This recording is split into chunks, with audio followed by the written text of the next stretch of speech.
Hello and welcome to the Not Alone podcast. I'm Brandon Piggott. So glad to have you with us again as we kind of dive into another subject that maybe some of us are talking about, not many of us understand about it. And today our guest really understands about this topic. At least we'll see if he does, right? Hey, Garth Henson, great to have you with us in the Not Alone studio. Oh, it's great to be here, Brandon. I really appreciate the opportunity. And you're coming up from Raleigh.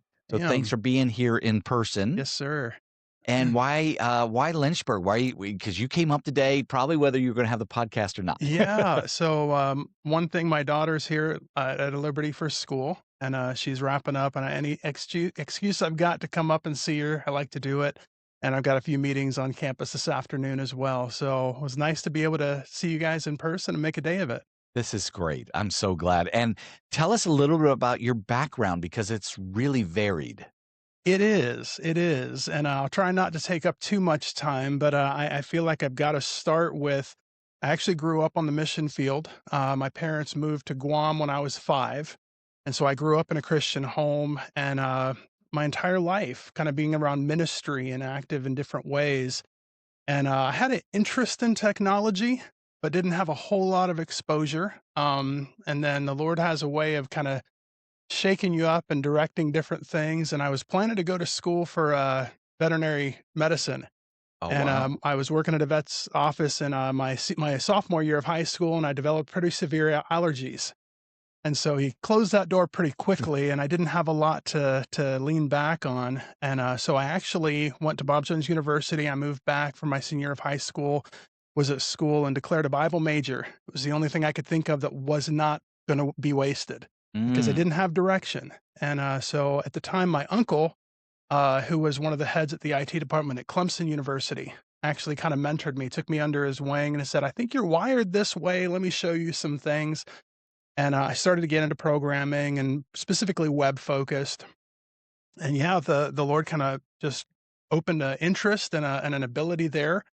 And so I was able to get my undergrad in Bible and music. And so I got the art side, I got a little bit of communication training, and then I started into a career actually in technology. And so I actually ended up working back at the university for a few years, got some training, got to audit some programming courses. And I'll try to keep it short, but through my career, I ended up being in Western New York at a company for a while. And then I won't I'll make these each one short, but through many different things that the Lord changed our paths, I ended up out in the Seattle area, worked at Amazon for about 4 years, and then I joined an organization over at Disney, and I was in downtown Seattle, working for one of the technology groups there. And then reorganization, I followed some leadership over to Microsoft and worked there for a few years before coming back into Disney, and I worked for another 5 years between Disney and Lucasfilm, leading some teams there.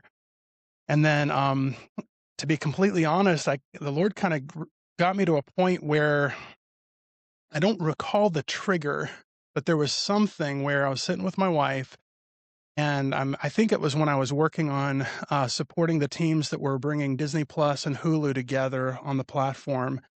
And something just struck me that if we're here on earth for a reason, beyond just simply knowing the Lord ourselves, it's to help other people prepare for eternity. And I was spending every day doing almost the exact opposite. And I was distracting people. My entire career at that point was focused on entertainment and distracting people from reality. And there was a weight that kind of settled in.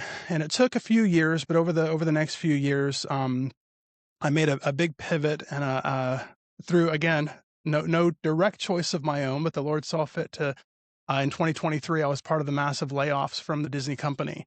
And it was the first opportunity to turn to something completely unknown and new. And I pivoted entirely into startup world. And I started working with some small companies, went from enterprise down to just tiny companies.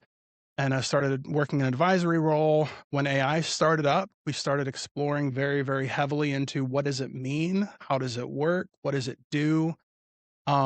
And so, yeah, and most recently at the beginning of this year, I actually moved into being completely self-employed. And so now I'm actually working alongside some nonprofits and some other companies and helping establish strategy, how we're approaching things, and just helping kind of guide technical strategy in general. So 25 years there in about That's 25 5 years and minutes. 5 that's a lot, and God has done so much. He has. And I'm sure you've learned a lot because technology has changed so much since you first started in Western New Oh, York. I should even go back before that right. with, with your uncle. But tell me, because one of the things that I'm so glad that you're going to be with us at the Worship Technology Mm, Conference at the end of yeah, May, May 29th and 30th. You're going to be teaching a couple different things. One is a masterclass on artificial intelligence and right, how that can incorporate into ministry. right. So before I dive into that, let me back up and say, when did you first kind of get into artificial intelligence? When did you first hear about it? What did you think? I'd love to hear this. So that's a great question. And I'm going to have to actually back up about 12 years because it's only been the last few years that we've labeled this technology as AI or Yeah. artificial intelligence. Several years ago, you would talk with people, or you might hear machine learning, computer vision were some words that were thrown around, some technologies at the time. And really all it meant was training an algorithm that would then be able to do human-like detection. So you give it an item and say, identify this. And with pretty high confidence, it could tell you what it was. That was kind of the underpinnings that started the path to what we have now. Now, obviously, the technology, the underlying technology has changed significantly. But several years ago, my first exposure and where my interest was kind of peaked was while I was working at Disney. We had an opportunity to go on site at Redmond at the Microsoft campus and work with a team that they had that was called the Bot Framework team. And their whole team was building chat bots. Again, this was 10 years ago, but Yep. chat bots that would sit on your website and be able to talk with you in a persona. So if you wanted somebody who's always cheerful, this bot never says anything critical. If you want, uh, specific things, and I recall what was intriguing to me was everything that they would do was boiled down to two things. One was called intent, and the other was entities. And really, all that means is your intent is what are you wanting to do? What are you wanting to know? And the entities are about what? The items. It's basically your nouns and your verbs, right? And so what ended up happening is we were doing really rudimentary things at the time, like can we have a chat bot that talks as if it's Mickey Mouse, but can answer the question of what parades are at the park today? And so again, very simple. And that was, were you in this line of work Mm. at the time This, with yeah, Disney? You were trying to come up with these kind of things? right. So our team was I worked on the corporate technology team. And so my team actually serviced about 17 different brands within the organization. So we worked on everything from ESPN launches to Club Penguin, if anybody remembers what that was back in the day. It's a kids website. And so we were working across the organization on exploring some of these newer technologies and finding, are they cost effective? Are they reliable enough where we would put them in front of users? And I do believe that because I was working for Disney at the time and the bar of excellence for the company is so high, we were doing a really, really good deep dive into, can we rely on these things? Are they going to make a mistake? Are they things we could actually put in front of a customer? Um, and so that was kind of the origin. In my experience, that was kind of my origination and where things were. And then fast forward, several years, and I actually made a statement. First time I heard AI being applied to modern technologies was probably 3.5, 4 years ago. And I saw where things were headed and it bothered me immensely. And I made a statement that I would never work for an AI company. And about 8 months later, I found myself working for an AI Oh company. my. And the reason Never say being, never, right? no. And I think this kind of getting back to what you were asking is the reason to it was at a very high level, the approach from a lot of organizations and a lot of individuals is, how do I replace people with this technology? Which to me was extremely backwards. My approach is, how do I help people spend more time in relational interaction by taking away some of the mundane tasks. And that's where AI really shines, is how do we streamline things that I have to it's just a task. It's part of my daily routine. Can I automate that so I can have conversations with people more and spend time? And so it's not about replacing people, it's about amplifying the side that only people can do. So, Now, anyway, I don't know if that actually answers your that's really question. interesting. I want to kind of ask you at the different places, especially like at Lucas, Yeah. Microsoft, and Disney, what were your focus there when you were at each of those places? So when I first started at Disney, I was actually leading the login and registration platform that was across all the brands. And so if you logged into ESPN.com, StarWars.com, Club Penguin, again, back in the day, those were all the same platform. And I was leading that group, that stack, if you will. So that was originally, and then I moved into a corporate architecture team where our job was to start exploring kind of what you're describing Right. of what's up and coming, what do we do with it. What can help us for cost effective, help us in other ways? Yeah. Exactly. And there was I would say a lot of companies say they're on the quote, and you'll see this in things that they're the bleeding edge, right? Like, oh, as stuff comes out, we're using it right away. And we were taking a measured approach of what could we be using within the next 12 to 24 months. And so we were exploring that edge, but with downstream perspective of what's going to be affordable. If anybody's explored AI, you realize it's not cheap. It's quite expensive to use in bulk, in volume.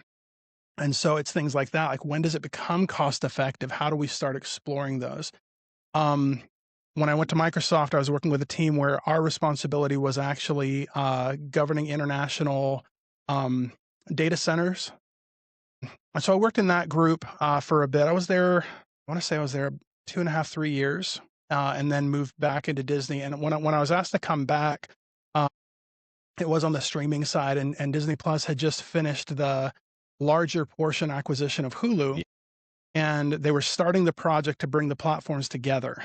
And so I actually was leading a small team, only about 8 or 9 of us together, and our job was actually to provide tools and technology for the 350 web engineers that were working on bringing these platforms together.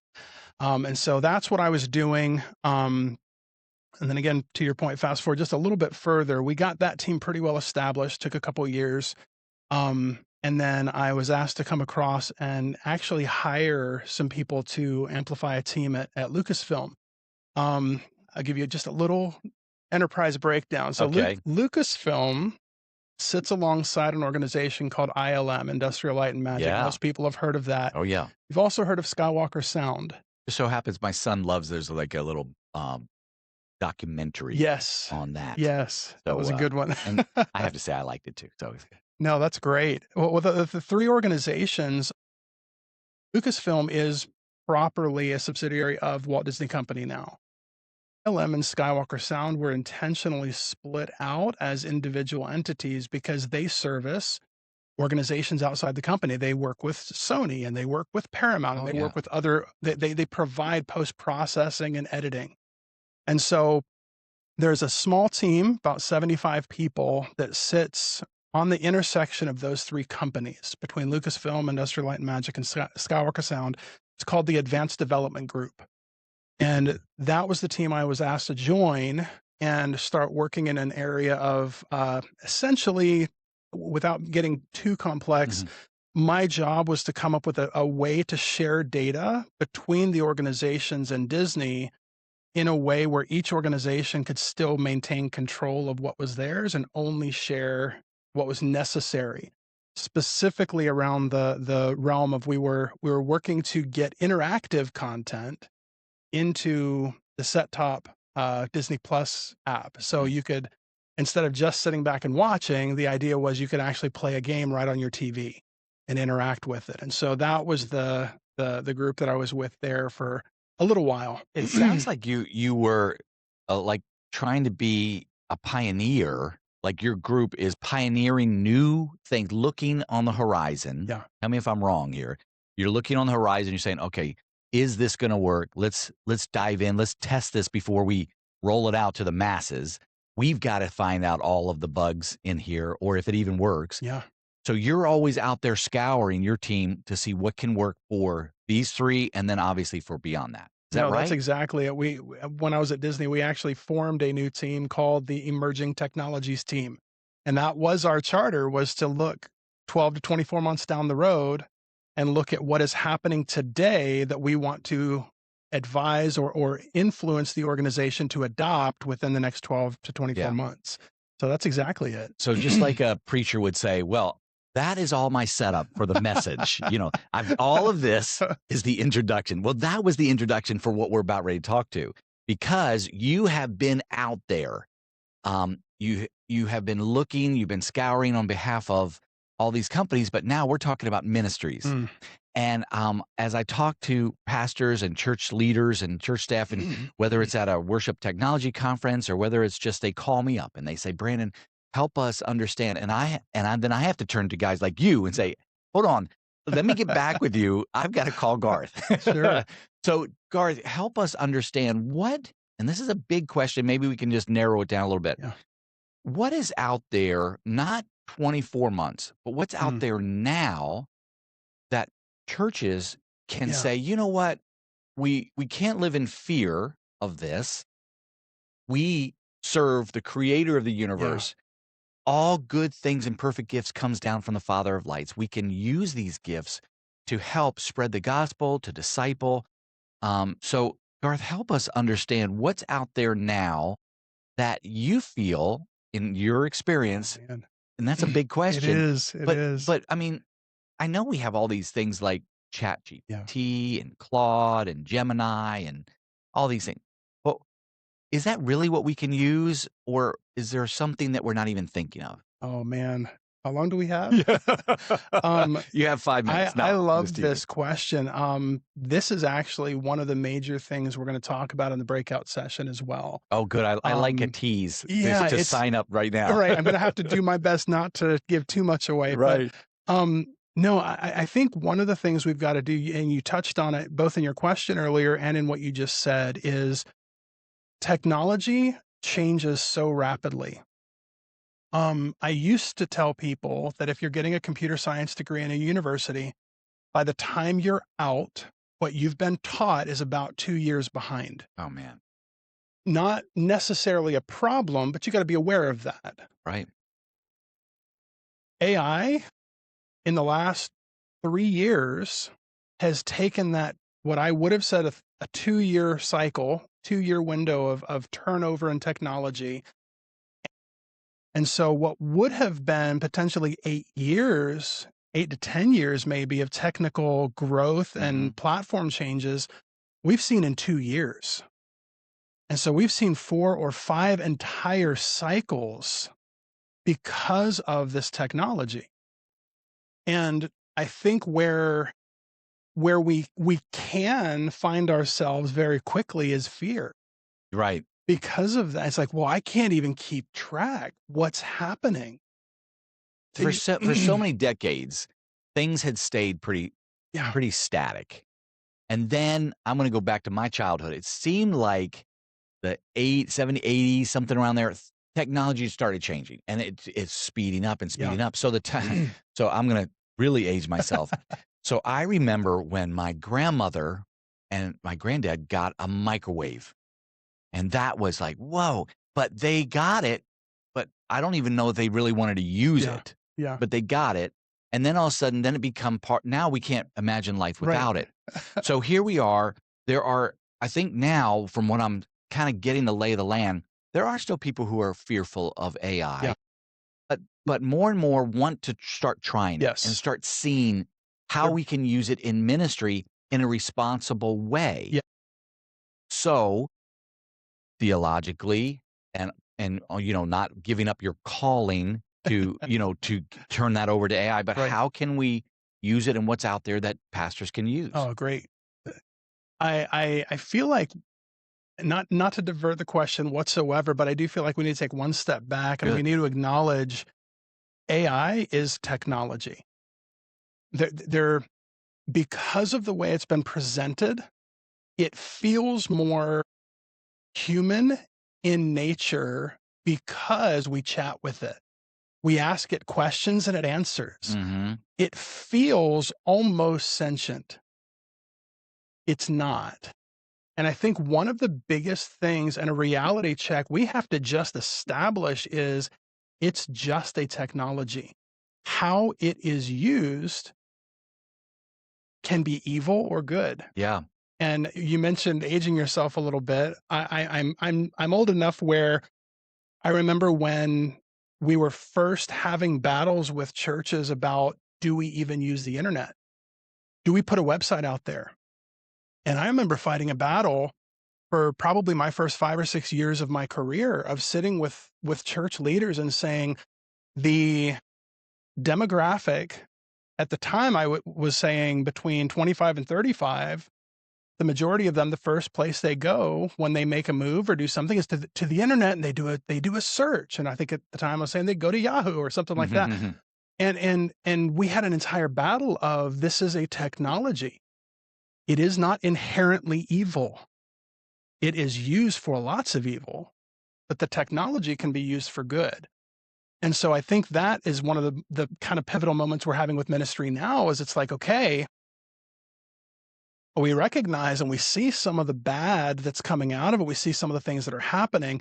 How do we responsibly, how do we accountably use the things we've been given in a way that we are still taking responsibility and ownership for the things we have been given to steward? And I think that's the very hard, and again, we can talk pretty quickly and come up with these different guidelines, but these are hard. These are not easy things. We could even see the line in the sand, and it's like, well, which side of the line does this particular topic fall on? And so one of the things that we'll be doing in more depth at the event is to break down, okay, well, let's understand as a technology. You mentioned several, ChatGPT, Claude, things like this. And the one thing that I'll make sure to break out, again, I'll touch on it now, we'll do more later, is those are actually just tools that have been built on top of the AI. Yeah. See, So we think about, like, I talk to people all the time, Yeah. and they use the term synonymously, Yes. right? They're like, oh, have you tried ChatGPT? And I'm like, yes. Like, oh, like Claude? I'm like, no, those aren't the same thing. And people will use ChatGPT as this is AI.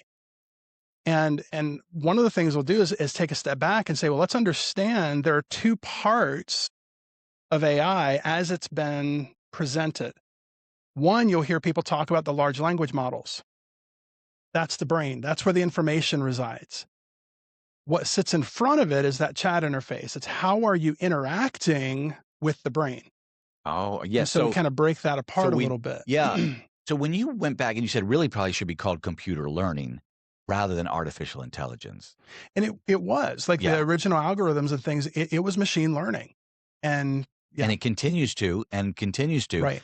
But tell me this, because I was talking with somebody recently, actually my brother-in-law, who was reminding me that we think that it's going out into every single website in the whole world and bringing back all of the data, and it's not. He was saying it's actually quite narrow. Is that true? Depending on the model? So this is where Help me we out, split please. hairs a little bit. Yeah. Again. There is the interface layer. So if you're interacting with ChatGPT or Claude, or you're on their website and you're doing things, that's different than the model itself. The model sits underneath it. Okay. The model is static. It's been trained. It only has access to the information it's been trained on.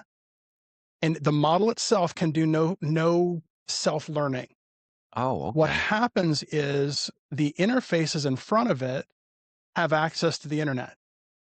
So if you say, go explore such and such and evaluate this content from this website, if you do that through ChatGPT or Claude, any of the Anthropic models there, it will do what you're asking it to do, but it's because the interface will go scrape the content.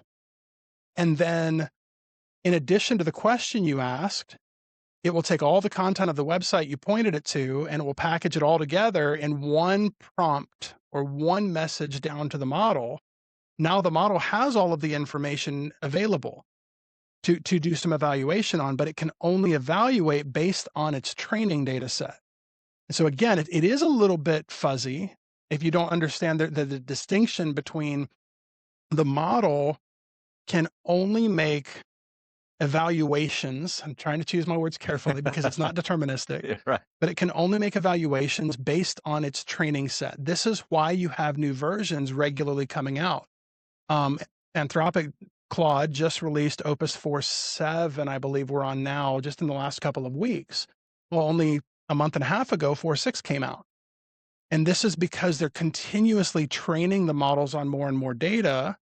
And depending on what it's been trained on, it can do certain things better than other things.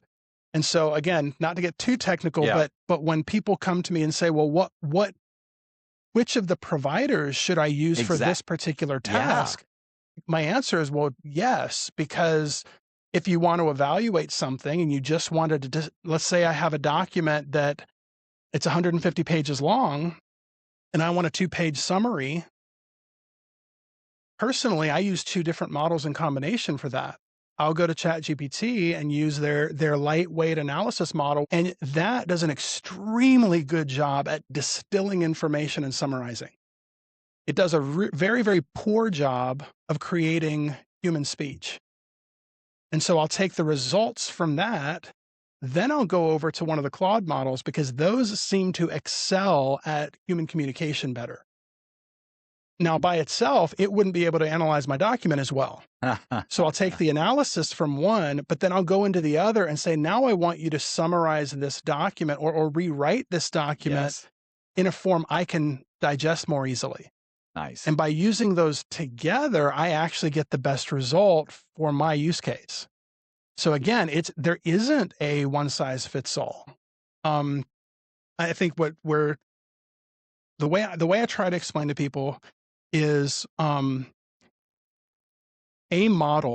large language model has been trained on as much information as they could find to put into it. Yes.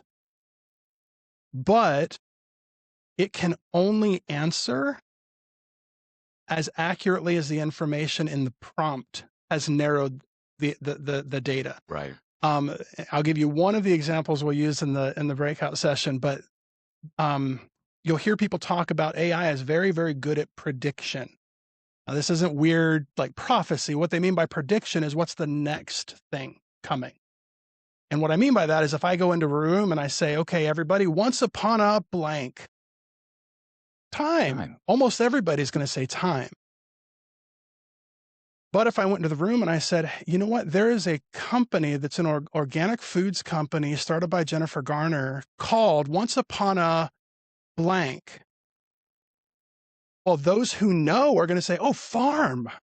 Once Upon a Farm is actually the correct answer I was looking for. Now, my question to the room is, which answer is correct? They All both depends are. on the question. The context is what determines what's right or wrong. Yes. By the model answering time, it's not wrong. But I didn't give it enough context to get a correct answer for my use. If I give it organic food company, this information called Once Upon a Something, it's going to come back with, oh, farm, because you told me what you're looking for. And so it's very similarly to, if we think about it, a university. At a given university, if you think about the university as the brain, that is the model, you've got access to all kinds of information. But it's not until you find the coursework to train you and the specialization you're after, and you finally graduate, that your presence as that specialist becomes valuable. And so it's actually taking all of this access to information and trimming it down to a very narrow lane and training you in that. Now you have extreme value within your lane. But if you've been trained to be a neurosurgeon, I'm not going to ask you to change out my circuit board at home for my electrical panel.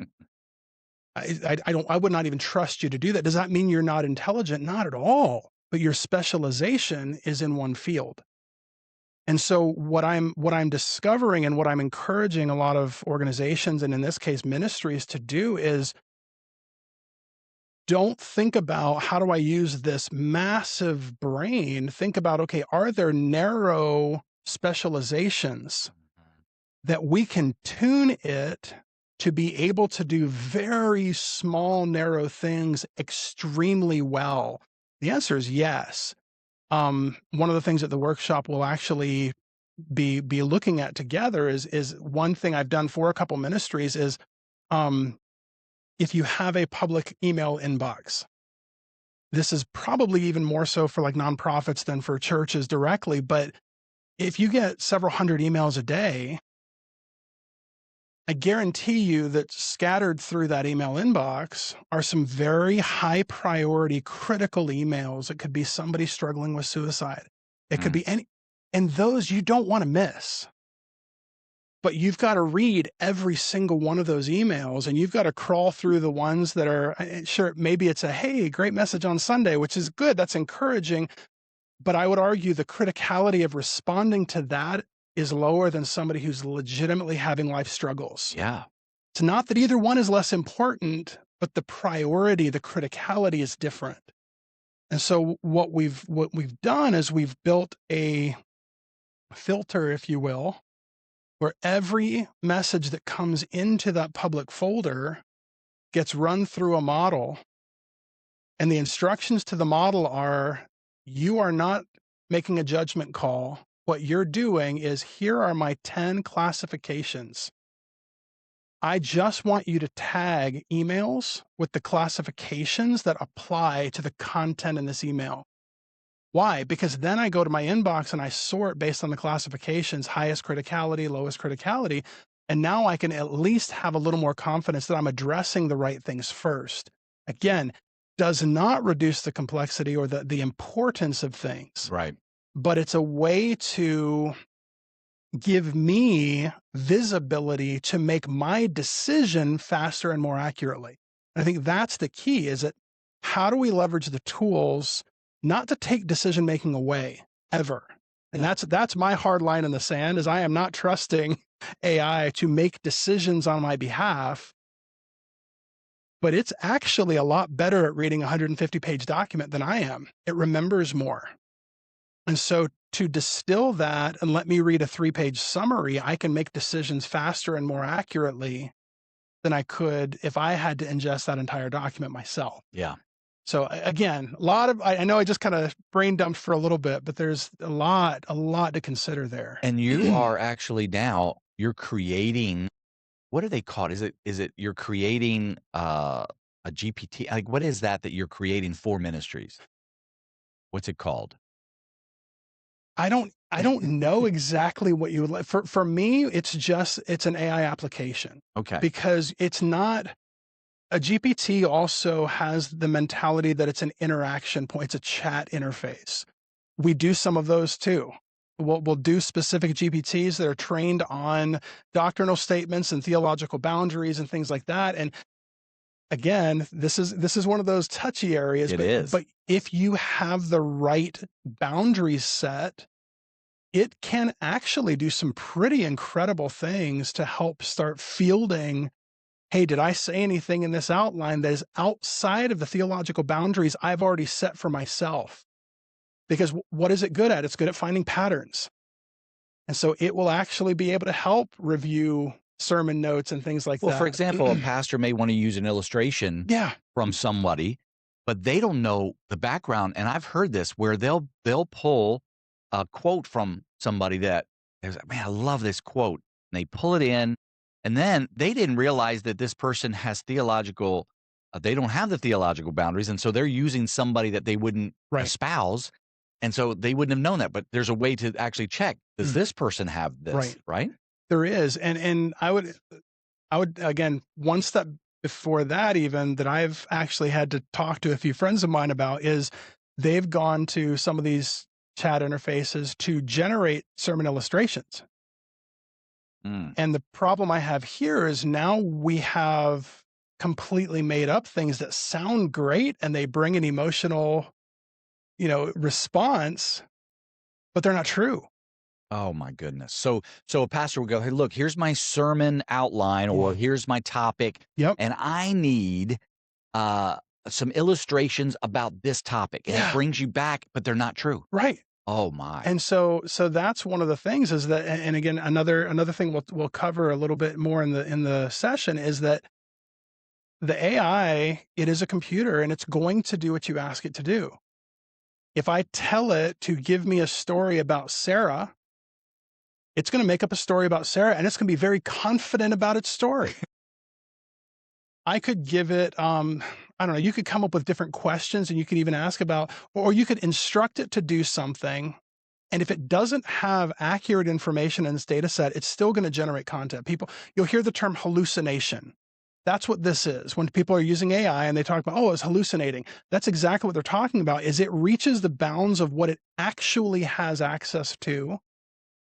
So it can't fulfill your request, but it must fulfill your request. So it's going to start making up information to Wow. return to you. And with some of the newer models, because the contexts are massive, you can have literally, you can put the entire Bible as a document into some of the context for these now and have conversation about, oh, go find such and such in this particular, within these books. And it'll have, it's amazing how much you can do with them, but they're very confidently wrong sometimes. And you have to, I'll give this quick example. My dad's been working on a couple books and he wrote one on the Advent. It's a devotional book. And then now he's working through the book of John. And he's been using it to do historical research on what was the, I almost said astrological. Maybe that's the right term. But what was the alignment of the planets and the stars in that time period based on the location in Jerusalem or Bethlehem, or what were the weather patterns like? And what's interesting is it's actually really good at being able to go back and look at all the data we have and say, to the best of our knowledge, it would have been like this. And again, he's not going to say it was rainy on this day, but you can say, well, during that time period, most likely in that area, this time of year, it would have been temperate. Yeah, rainy season, dry season, something like that. Right, with some confidence. But if he were to say, tell me what happened on, the third Thursday of the month of Nisan for this particular region, it's going to come back and try and answer that for you.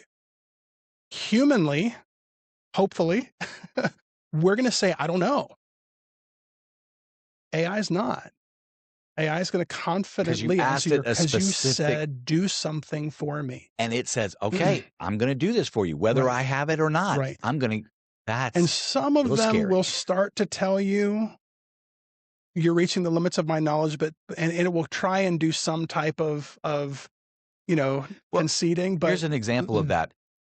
My wife, Wendy, and I, we've been looking at different ancestry, and we said, well, hey, can you help us and we went into ChatGPT and we said, who was the mother and father of such and such? And it says I can't accurately or definitively tell you this because of the records, but from what I can see, here are options. Well, that was pretty good. Yeah. Because it didn't say it knows for sure. I wish it would do that with everything. And I feel like it's getting better, because I think definitely getting better. One of the early examples of probably doing things before we should have is when Gemini was first released. I think it was the very first, maybe the second version.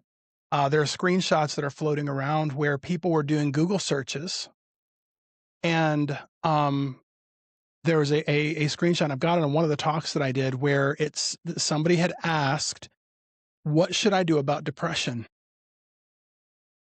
And in the AI response, it said, some users recommend jumping off the Golden Gate Bridge. And what was happening is it had access to distill information, and it was taking the best matches of the actual statement and returning the context it had gathered. It wasn't claiming do this, but it was the first response was some users. It was Reddit responses. It was a very agnostic response to but it was encouraging suicide for depression. And again, that was very quickly pulled back, and they redid something. So again, there are checks that are starting to become more Mhm. careful, but it's still, again, it's a technology. It is not sentient. It has no experience. It has no emotion. Um, Throughout Scripture, we're commanded to not just get knowledge, but to get it with wisdom. Wisdom, yes. That, to me, is the biggest gap between AI and humanity. AI is smarter than I will ever be. It has access to more raw information than I will ever be privy to. However, it has no wisdom. It has no experience. It has no soul.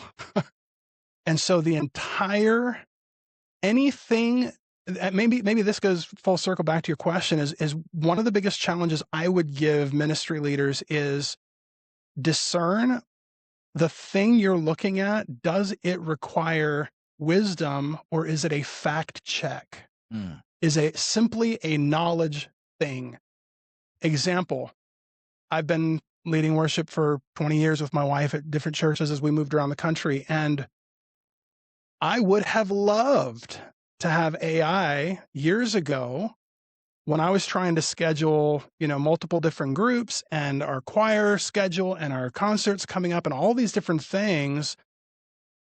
I can now put in, here is my entire list of every song I've got access to. I can add stuff as we go. Here's my entire schedule for the last 3 years. Here's historically what we've done. Oh, and by the way, here is my preference. I want one hymn at least. I want maybe one or two modern hymns or songs. Maybe I want a worship chorus kicked in there too. But here's my preference of service shape. Oh, and by the way, our church, maybe we're leaning Reformed, and so this is the structure of my service. I can give it all that information now and say, oh, and by the way, don't repeat a song more than once every 4 months. Mm. And then I can say, generate the next 12 months of a proposed schedule for me. That's just factual. That's knowledge-based. And it does a really good job at doing things like that. Now, again, it doesn't then know what is the correlation of the rest of the service and what's the sermon going to be. So there's still a human factor before you want to take an output like that and go and minister with it. But to have 80% of that busy work, if you will, of the scheduling and the all I'm doing is looking at my calendar and when was the last time we did this song? I can't remember. Let me go look it up. To have at your fingertips the ability to say, here's all of my rules. What should next week's service look like? I talked to a number of worship pastors recently about this topic, and they were back and forth a little bit on that because a couple of the worship pastors were like, well, I feel like that I want to be led by the Spirit because I don't know, just because we haven't done a song in 4 weeks, or maybe we did it last week and the Lord wants me to do that again. Yeah. So again, what you went back to, which was the facts and the decisions. Yeah. Don't let AI make all your decisions for you, for sure. Exactly. Don't let it's not a decision, especially when you're talking about ministry, especially when you're talking about the Spirit-led service. But it can tell you, which I really like, give me the frequency of these songs. Right. Give me how many songs that we've done, like this or this style or whatever. I love that. Also, I like putting my praise team and band or whatever, and then put in, hey, build me out a schedule based on this person's going to be out for this month. Yes. This person's going to, it's almost like an HR kind of the thing. Administrative side, right? Yeah, I need that. Right. Because if Johnny said, hey, I'm going to be out for these days, put that in there. And then I'm bringing on new people, but I don't want to tax them too much, that kind of stuff. Absolutely. I love that idea. Yeah. Well, I think to your point, that's where what you're touching on goes back to when you said, what do you build? What do you do for ministries or for organizations? Is a lot of people don't think about that as AI.